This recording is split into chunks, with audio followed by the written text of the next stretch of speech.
Hello guys, मैं आ गया हूँ हेवनली डेमन कल्टीवेशन सिमुलेशन का अगला पार्ट लेके। हम लोग ने पिछला एपिसोड में देखा था हमारे एमसी को डूहोंग ने सफाई करने का काम दिया होता है और तभी सोरयोंग वहाँ पर आ जाती है। ये देखकर डूहोंग और उसका साथी दोनों ही डर जाते हैं और उसके पास तेजी से भागते हुए आने लगते हैं और हमारा एमसी भी उसको देखता है। अब आगे सोरयोंग कहती है, क्या सर अभी भी अंदर हैं? तो डूहोंग बोलता है वो युऑन पैलेस के लिए रवाना हो गए हैं। तो सोरयोंग कहती है कि ओ अच्छा, मैं समझ गई। तभी हमारे एमसी की तरफ देखती है और कहती है कि ये पर्सन मुझे याद नहीं कि मैंने उसे पहले कभी देखा था। तो डूहोंग धीरे आवाज में बोलता है वो सुप्रीम कोर्ट के नौकर था और करंट में वो बेसमेंट स्टोरेज का काम करता है। तो सोरयोंग कहती है कि सच में? डूहोंग कहता है वो कुछ खास नहीं है, इसलिए उस पर ध्यान देने की आपको जरूरत नहीं है। ये सही है, उसे थोड़ा सा भी ध्यान देना बेकार होगा। सोरयोंग भी कहती है कि ओ सच में ऐसा है और हंसने लगती है और हंसते हुए कहती है कि ऐसा लगता है कि जैसे उसमें कुछ मजेदार बात है। ये बात सुन के तो हमारे एमसी भी एकदम पिघल जाता है और शर्म के मारे एकदम पानी पानी नीचे से होने लगता है और अपने मन में कह रहा होता है कि उस समय भी ये बिल्कुल ऐसी ही थी, ये वुमेन कैसे? ये सोचकर कि उसे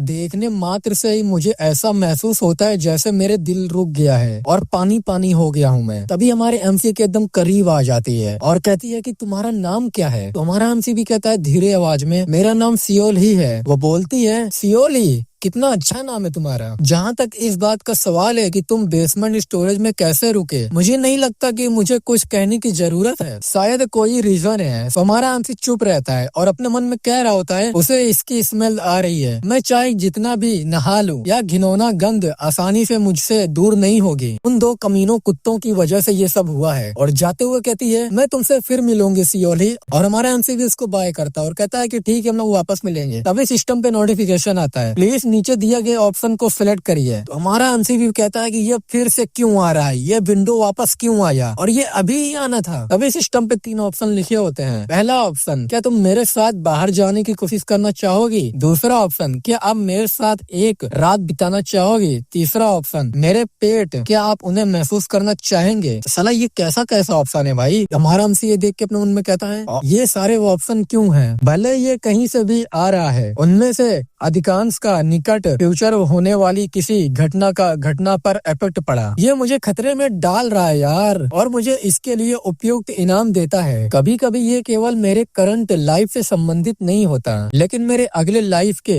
रास्तों के बारे में भी। चलो ठीक है, इसके बारे में सोचते हैं और इसे चुनते हैं। तभी सिस्टम पे लिख के आता है आपने सिलेक्ट किया है, क्या आप मेरे साथ बाहर जाना चाहेंगे? हमारा एमसी भी सोरयोंग से कहता है मिस, क्या आप मुझे अपना कुछ समय दे सकती हैं? ये सुन के सोरयोंग और डूहोंग उसका साथी भी दोस्त तीनों चौंक जाते हैं और हम देखते हैं कि सोरयोंग हंसने लगती है और कहती है जैसे कि मैंने उम्मीद की थी, तुम एक मजेदार पर्सन हो। ये सुन के हमारा एमसी अपने मन में कहता है कि वो फिर से हंसी, कहीं फंस तो नहीं गई? ये एक अच्छा रास्ता था शायद। और एक गहरी सांस लेता है और कहता है उस रूड कमेंट को सुनने के बाद भी मुझे ज्यादा हॉस्टाइल फील नहीं होती। तभी फिर से सिस्टम आ जाता है। सिस्टम पे लिखा होता है प्लीज नीचे दिए गए ऑप्शन को फिर से चुने, क्या आप मेरे साथ एक हॉट रात बिताना चाहेंगी? और दूसरा, मेरे एप्स, क्या आप उन्हें महसूस करना चाहेंगे? ये सुन के हमारा एमसी भी चौंक जाता है और कहता है कि व्हाट द हेल, ये सब क्या है? और अपने मन में कहता है ये अर्थ डेमन का सामान है, ऑप्शन स्क्रीन से मैं बच नहीं सकता, जहाँ मुझे अपनी पसंद के अनुसार रिजल्ट स्वीकार करनी होगी। अब मैं क्या करूँ यार? फिर उसे कुछ याद आता है और कहता है कि अरे रुको एक मिनट, क्या ये हो सकता है कि मैं गलत था? और सोचने लगता है मैंने हमेशा ये डिसीजन लिया है कि मैं सबसे बुरा रास्ता नहीं चुनूंगा, बल्कि सबसे कम बुरा रास्ता चुनूंगा। लेकिन सबसे कम बुरा रास्ता सबसे बुरा रास्ता बन जाता है और सबसे खराब रास्ता सबसे अच्छा रास्ता बन जाता है। और एक गहरी सांस लेता है और कहता है चलो एक पर्सन की तरह इसका सामना करें। तभी सिस्टम पे लिख के आता है आपने चुना है, क्या आप मेरे साथ एक हॉट रात बिताना चाहेंगी सेक्सी लेडी? तो हम देखते हैं कि सोरयोंग कुछ नहीं बोलती है सुन के और हमारा एमसी अपने मन में कहता है कि बेशक कोई भी सोचेगा कि मैं एक पागल कुत्ता हूँ। तो हमारा एमसी उससे कहता है मैं भी जानता हूँ इस प्रकार के शब्द बोलना नॉर्मल नहीं है। और अपने मन में कहता है मुझे नहीं पता कि मैं क्यों इतना बकवास कर रहा था और उसे एक डम्प एक्सक्यूज देने की कोशिश कर रहा था। मैं हर दिन बेहतर बनने की कोशिश कर रहा हूँ, लेकिन जैसे कि तुम देख सकते हो मैं अभी भी इस सिचुएशन में नहीं हूँ। अभी अभी मलजल से भीगने के बाद मैं एक भी शब्द नहीं बोल सका, फिर भी मैं हिम्मत जुटाकर उससे बात करना चाहता था। तो हमारा एमसी सोरयोंग से कहता है इसलिए मैं ये बात सीधे सीधे कह रहा हूँ, हालांकि मैं जानता हूँ कि ये काम नहीं करेगा क्योंकि मैं जीने के लिए एक कारण बनाना चाहता हूँ। ये आपके लिए बहुत बड़ा अपमान हो सकता है, लेकिन मेरे लिए मेरा आपसे मिलना एक बहुत बड़ा आशीर्वाद समझूंगा। ये बोल के अपने मन में कहता है, शायद मैं इसलिए गुस्सा निकाल रहा था क्योंकि मेरी जिंदगी हत्या और मरने का दोहराव रही है और मेरा दुख अचानक बढ़ गया। मैंने उसका गुस्सा शांत करने के लिए बात करना शुरू किया, लेकिन मैंने इतनी बकवास शुरू कर दी कि किसी को पता ही नहीं मैं क्या कह रहा था। और अपने मुट्ठी बंद करता है और कहता है, और अपनी सारी फीलिंग से प्रकट कर दी, बस उन सबको बाहर निकाल रहा हूँ मैं। अभी हमारे अंशी को वो कहती है, ये बेकार नहीं था। तो हमारा अंशी भी कहता है कि मुझे माफ करना, आपने क्या कहा? तो सोरयोंग कहती है, मैंने कहा कि ये बेकार नहीं था, मुझे तो बस यही लगा कि ये अति ईमानदार बात है, बस इतना ही। तो हमारा अंशी ये बात सुन के अपने मन में कहता है, क्या ये बात सच कह रही है? क्या वो उन शब्दों से नाराज नहीं हुई? ये बात सुनकर डूहोंग और उसका साथी दोनों कहते हैं, तुम कमीने, क्या तुम समझते भी हो कि तुम अपने सामने किसकी निंदा कर रहे हो? तुम किसके टुकड़े हो? तुम बेकार कमीने। मिस, आप मुझे बस 1 मिनट दीजिए, मैं अभी इस कमीने का मुंह तोड़ देता हूँ। और हमारे एमसी को वो लोग गाली देने लगते हैं। ये सब सोरयोंग भी सुन रही होती है और सोरयोंग आते हुए कहती है कि यहाँ थोड़ा सा शोर मच रहा है। तभी अपना प्रेशर रिलीज करती है सोरयोंग, जिस प्रेशर से वो दोनों नीचे गिर कर बेहोश हो जाते हैं। और हम देखते हैं कि हमारे एमसी को कुछ समझ नहीं आता और हमारे एमसी के एकदम सामने आ जाती है और कहती है धीरे आवाज में, ये मेक श्योर करो कि तुम उतने ही स्ट्रॉन्ग बनो जितना तुम बनने का सपना देखते हो। इसके बाद चलो हम सब मिलकर इस नरक से बच सके। और जाते हुए कहती है, जब अपॉर्चुनिटी आएगा तो हम फिर मिलेंगे, और चली जाती है। और हमारा अंशी अपने मन में कहता है कि हेल, सोचो कि मेंद कल्ट के लोगों में से एक इस जगह का वर्णन इस तरह कर रहा है, आखिर ये वुमेन है कौन? लाइफ अनगिनत डिसीजन का योग है। वो कहते हैं ना, जब आप उन रकमों का परिणाम इकट्ठा करते हो तो उसका परिणाम भाग्य में आता है। अक्सर कहा जाता है कि किस्मत नहीं बदलती, लेकिन मुझे लगा इस चुनाव के साथ इस जन्म और पिछले लाइफ का फ्यूचर बदल गया है। एक डिसेंडेंट जो मैंने पहले कभी नहीं देखा, नहीं जो अब तक सामने भी नहीं आया, सोरयोंग के सर के ऊपर दिखाई दिया। तभी हम देखते हैं कि सोरयोंग के सर के ऊपर लव +3 होता है। अब इसका क्या मतलब है गाइस, हम लोग को आगे पता चलेगा। फिर हमें थोड़ी देर बाद का सीन दिखाया जाता है जहाँ हमारा एमसी कपड़े सुखा रहा होता है डारा पर, और डूहोंग के बारे में कहता है, वो कमीना, मुझे ऐसे ही उम्मीद थी, लेकिन उन्होंने मुझे बिना किसी दया के सच में पीटा। मैं अभी भी बहुत दुखी हूँ। हमारा एमसी फिर सिस्टम पे देखता है, सिस्टम में बहुत सारे नोटिफिकेशन आए होते हैं। वो कमीने बूढ़ों ने अपने कमरे में इतनी अच्छी चीजें चुपके से छिपा रखी है, मैं अपने आप को स्वच्छ बनाने की कीमत के रूप में इसका भरपूर यूज करूंगा। तभी हम देखते हैं कि हमारे एमसी के ऊपर डूहोंग का कुत्ता बनो 8 में से 4 कंप्लीट हो गए होते हैं। और हमारा एमसी कहता है कि कुछ दिनों के बाद सभी अनुरोध खत्म हो जाएंगे, चलो इसे थोड़ी देर और सहन कर लेते हैं। किसी भी सिचुएशन में मैंने नहीं सोचा था कि मेरे जैसे विचार रखने वाला कोई पर्सन यहाँ होगा। डेमोनिक आर्ट,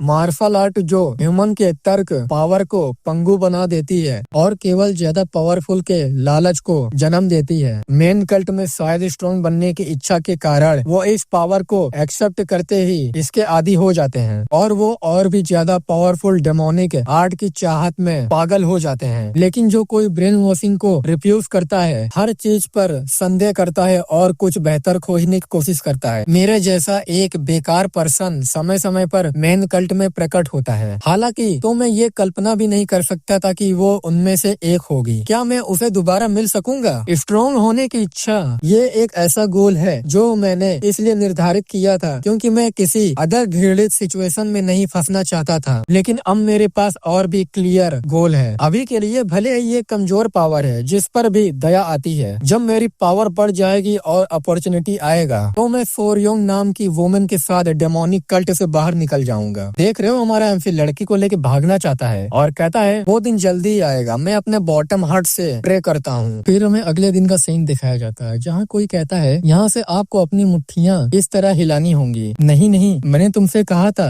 तुम्हें इसकी जरूरत है, झुको और इसे ऐसे और ऐसे फेंको। अभी हम देखते हैं कि डूहोंग अपनी मुट्ठी को बंद करता है और फाइटिंग पोजीशन लेता है और कहता है, ओ चलो, मैं कहता रहता हूँ कि मैं सही हूँ, इसे ध्यान से देखो। और तभी हमारे एमसी के पेट में जोरदार पंच मारता है और फिर मारता ही रहता है बार बार और फिर थक जाता है। और डूहोंग दूसरे वाले से कहता है कि ये कैसा रहा, और हम देखते हैं कि हमारे एमसी को बांध कर पंचिंग मशीन की तरह यूज कर रहे होते हैं। और तभी डूहोंग का साथी भी हमारे एमसी को एक जोरदार पंच मारता है और हमारा एमसी अपने मन में कहता है कि बस थोड़ी देर और हम देखते हैं कि सिस्टम पे लिख आया होता है, डूहोंग का कुत्ता बनना 8 में से 7 हो गए होते हैं। डूहोंग का साथी अपने किक को रेडी कर लेता है और कहता है कि और ये अब खत्म। और हमारा एमसी कहता है कि अरे नहीं, रुक जाओ, ये सही नहीं है, अरे रुको। तभी हम देखते हैं कि हमारे एमसी के गोटे पे एक जोरदार किक मारा होता है और हमारा एमसी एकदम तड़प रहा होता है। डुहोंग का साथी कहता है कि ये कैसा रहा। डुहोंग कहता है कि ये सही नहीं है, मैंने तुमसे कहा था ये वहां से वहां तक नहीं है, क्या मुझे तुम्हें खुद को दिखाना होगा। तभी वो पंच रेडी कर लेता है और कहता है कि ये यहाँ अच्छी तरह देखो, और एक जोरदार पंच मारता है हमारे एमसी को, लेकिन हमारे एमसी उसको डॉज कर लेता है। ये देख कर दोनों शॉक हो जाते हैं। डुहोंग कहता है कि तुमने उसे डॉज किया, दूसरा वाला कहता है कि तुम कमीने। तभी हम देखते हैं कि हमारा एमसी हंस रहा होता है। ये देख के डुहोंग कहता है क्या तुम इतने मार खा गए जो तुमने अपने कॉन्शियसनेस को खो दिया और पागलों जैसी हरकत कर रहे हो। और हमारा एमसी पागलों तरफ बस हंस रहा होता है और सिस्टम पे लिख के आता है रिक्वेस्ट कंप्लीट हो गया है, डुहोंग का कुत्ता बनना 8 में से 8 कंप्लीट हो गया है। और हमारा एमसी उससे कहता है कि हाँ मैं पागल हो गया हूँ, तुम कमीने। और सिस्टम पे 2 नोटिफिकेशन आती है। अब आप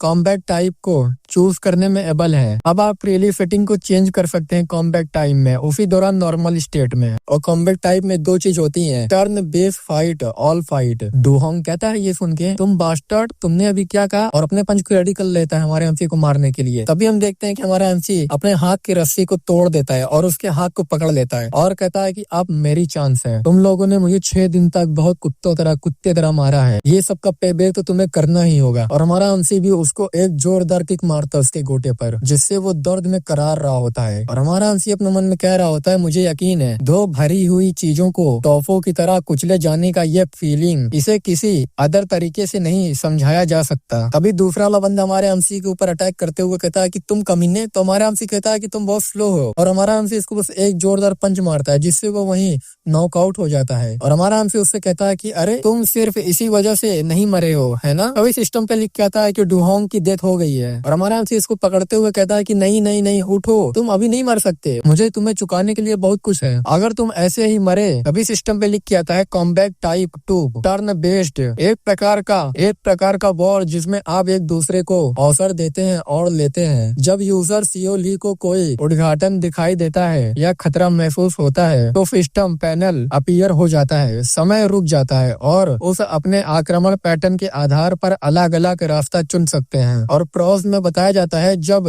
अपॉर्चुनिटी आए तो आप उसे गंवाए बिना सबसे प्रभावी हमला कर सकते हैं। वॉर के दौरान टूल बॉक्स का यूज किया जा सकता है। कॉन्स में बताया जाता है दुश्मन को मौका दिखाते समय आपको समान सिचुएशन की तुलना में और भी ज्यादा नुकसान हो सकता है। वॉर में आपका ध्यान कम हो जाता है, जब इनिमी की संख्या बहुत ज्यादा हो जाए तो कभी कभी वो अपीयर नहीं होता या समय रुकता नहीं है। तो हमारा से ये देख के कहता है मैं समझता हूँ, तो यही वो चीज है जिससे मैं अब तक लड़ रहा था। तो गाइस ये एपिसोड यहीं खत्म होता है। आई होप आप लोग को वीडियो अच्छी लगी होगी, तो वीडियो को लाइक कर दीजिएगा, चैनल को सब्सक्राइब कर दीजिएगा और कमेंट कर दीजिएगा तुम लोग को वीडियो कैसे लगी। हम लोग मिलेंगे नेक्स्ट एपिसोड में, तब तक के लिए बाय बाय।